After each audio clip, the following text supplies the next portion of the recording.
Assalamualaikum warahmatullahi wabarakatuh. Selamat pagi semuanya. Apa kabar hari ini? Semoga kita semua dalam keadaan sehat walafiat ya. Oke, sebelum kita memulai pembelajaran pada pagi hari ini, alangkah baiknya kita membaca basmalah bersama. Bismillahirrohmanirrohim. Oke, pembelajaran pada pagi hari ini adalah tentang sistem peredaran darah manusia, yaitu pembuluh darah. Nah, perlu teman-teman ketahui bahwasannya organ sistem pembuluh darah itu ada pembuluh darah dan ada jantung yang akan kita bahas pada pagi hari ini. Selanjutnya, pembuluh darah itu bentuknya seperti pipa. Jadi dia agak panjang ya. Coba teman-teman lihat ke sini. Ya, yang biru. Nah, itu bentuknya kan seperti pipa, panjang begitu ya kan, bulat. Nah, jadi bentuknya pembuluh darah itu seperti pipa. Nah, pembuluh darah itu fungsinya untuk mengalirkan darah dari tubuh manusia. Jadi, kalau pembuluh darah ini tidak ada di tubuh manusia, nah, darah manusia itu akan mengalir kemana dan mau lewat apa mengalirnya gitu kan.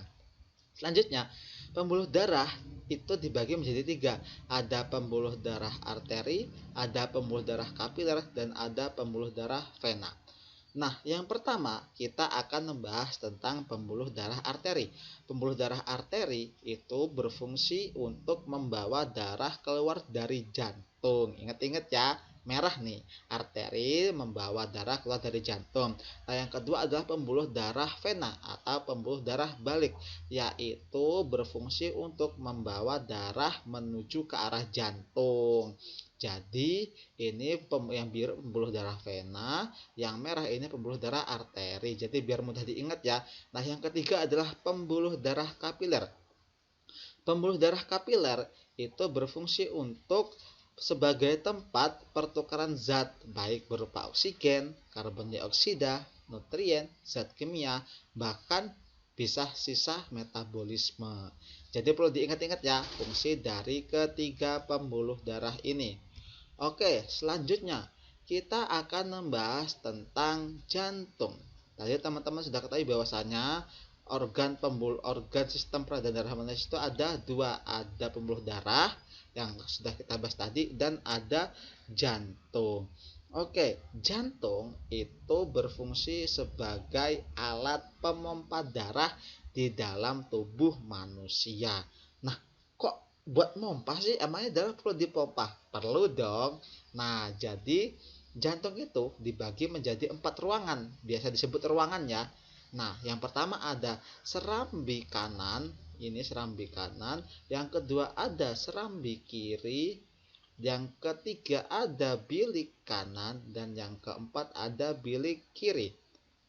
Kita akan bahas fungsinya satu persatu biar kalian paham. Ya, serambi kanan itu berfungsi untuk menerima darah yang mengandung CO2 dari seluruh tubuh.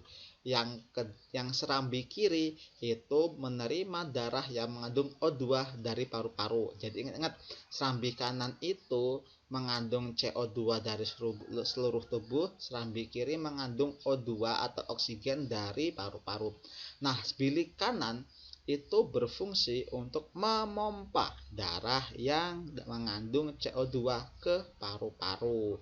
Nah, sedangkan bilik kiri itu berfungsi untuk memompa darah yang mengandung O2 ke seluruh tubuh.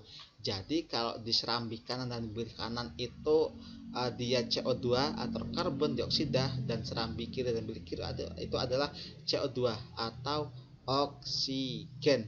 Ingat-ingat fungsinya ya.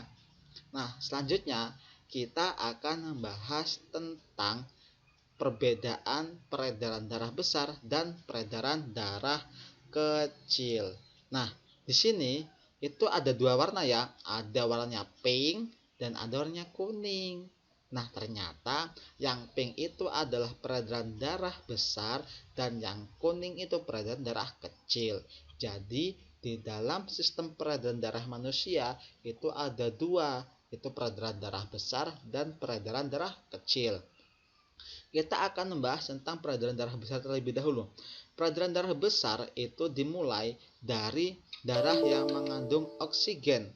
lalu darah dipompa ke bilik kiri, jadi ke sini ya, nih ke bilik kiri, habis itu ke sini dulu ke bilik kiri, habis itu menuju ke tubuh melalui aorta, habis itu dia ke tubuh, ke seluruh tubuh nih, seluruh tubuh melalui aorta. Aorta itu bisa disebut dengan jantung.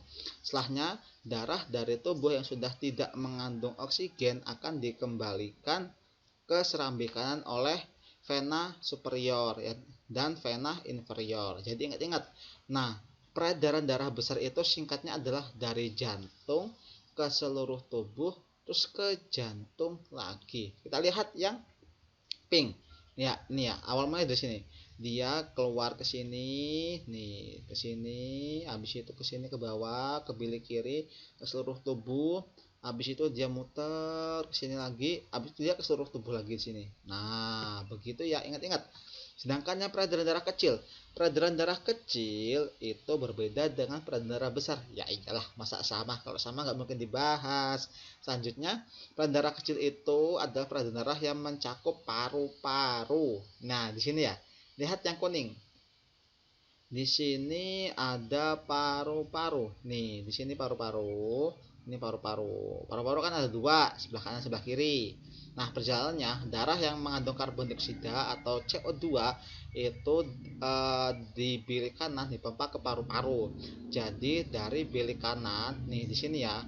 Nah, dia dipompa di sini nih. Nih, ke paru-paru, nih ke sini dia atau ke sini nih paru-paru dia dulu. Nah, sini dulu ya. Nih, habis itu terjadi pertukaran gas yang mengubah karbon dioksida menjadi oksigen. Jadi di sini di paru-paru dia akan berubah menjadi CO2 atau karbon dioksida itu menjadi oksigen. Nah, ingat-ingat habis itu dia kesini lagi, masuk lagi. Jadi singkatnya peredaran darah kecil itu siklusnya adalah dari jantung, paru-paru, kemudian jantung lagi. Jadi ingat-ingat jangan sampai kalian lupa. Oke, mungkin itu saja pembelajaran sistem peredaran darah pada manusia pada hari ini. Kurang dan lebihnya kakak mohon maaf. Mari kita tutup pembelajaran pada hari ini dengan bacaan hamdalah bersama. Alhamdulillahirabbil alamin. Kakak akhiri, wassalamualaikum warahmatullahi wabarakatuh. Sampai jumpa semuanya.